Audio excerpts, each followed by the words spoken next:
উৎসবের মেজাজে ভোট হচ্ছে চারিদিকে। এমন শান্তিপূর্ণ যে বাড়িতে কান্নাকাটি পড়ে গেছে। কি ব্যাপার?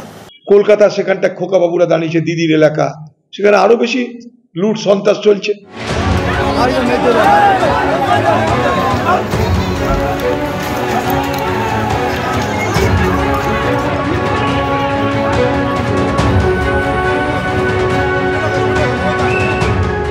প্রার্থী ডায়মন্ড হারবারের, ভোটার কলকাতা দক্ষিণের, তৃণমূলের সর্বভারতীয় সাধারণ সম্পাদক। মিত্র ইনস্টিটিউশন থেকে বেরিয়ে অভিষেক বন্দ্যোপাধ্যায় দাবি করলেন উৎসবের মেজাজে ভোট হচ্ছে, কিন্তু ডায়মন্ড হারবারে তাঁরই দুই বিরোধী দলের প্রার্থী উগরে দিলেন ক্ষোভ। আজকের ডায়মন্ড হারবারের ইতিহাসে কালো দিন। যদি এত উন্নয়ন করে থাকেন, যদি ডায়মন্ড হারবার যদি প্রকৃত মডেল হয়, তাহলে সিম্বলের উপরে কালো টেপ মারতে হচ্ছে কেন? ডায়মন্ড হারবার কোনো ভোট হচ্ছে না। আপনার প্রতিটা বুথে গিয়ে দেখবেন কিরকম ছাপ্পা চলছে। এত যে ভাইফোর ডায়ালগ দেয় 4 লক্ষ ভোটে জিতবে, তা এত কাপুরুষ কেন? এত কাপুরুষ কেন?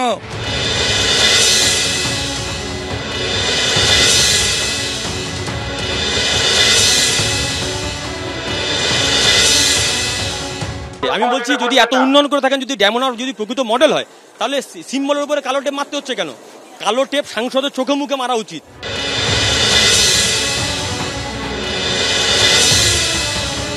ভোট দিলে গন্ডগোল করে দেবে, এজেন্ট বসালে গন্ডগোল করে দেবে। যদি শান্তিপূর্ণ বলে, ওটা শান্তিপূর্ণ নতুন মডেল হয়। কোনো বুথে কি ভোট হচ্ছে?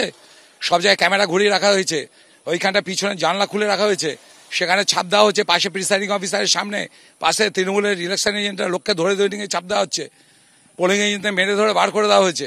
আমি হচ্ছে ছুচোর ভাইপোর মতন 1000 পুলিশ নিয়ে 2000 পুলিশ নিয়ে ঘুরবো। আমরা আশাবাদী। নয় मैं तो कहूँ भैया 22 के ऊपर आएगा। आज कह रहा हूँ कि 6 चरण में 22 क्रॉस कर चुके हैं। वो कहा था कि भाई 35 आएगा, अब 30 कह रहे हैं, कोई 25 कह रहे हैं।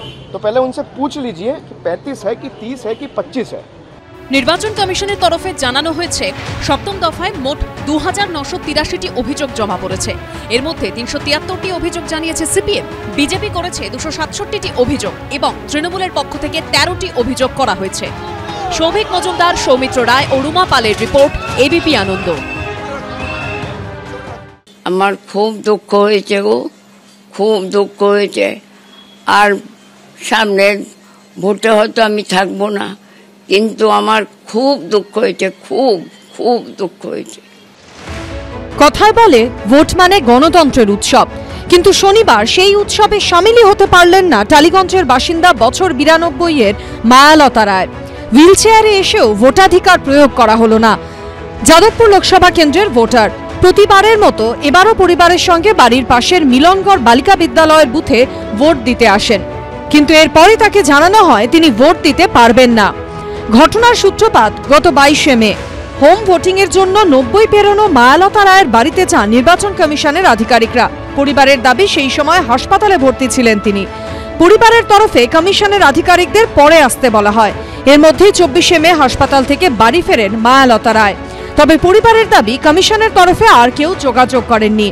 ওনারা একবার এসে আর এলেন না। তবে আজকে আমরা বিভিন্ন কথার মধ্যে আমরা নিয়ে গেলাম, তো সেখানে ভোট দিতে না পারাটা যে একটা বেদনা একটা মানুষের, তো ওই জন্য আমরা খুব খারাপ লেগেছে আর কি, আমাদেরও খারাপ লেগেছে।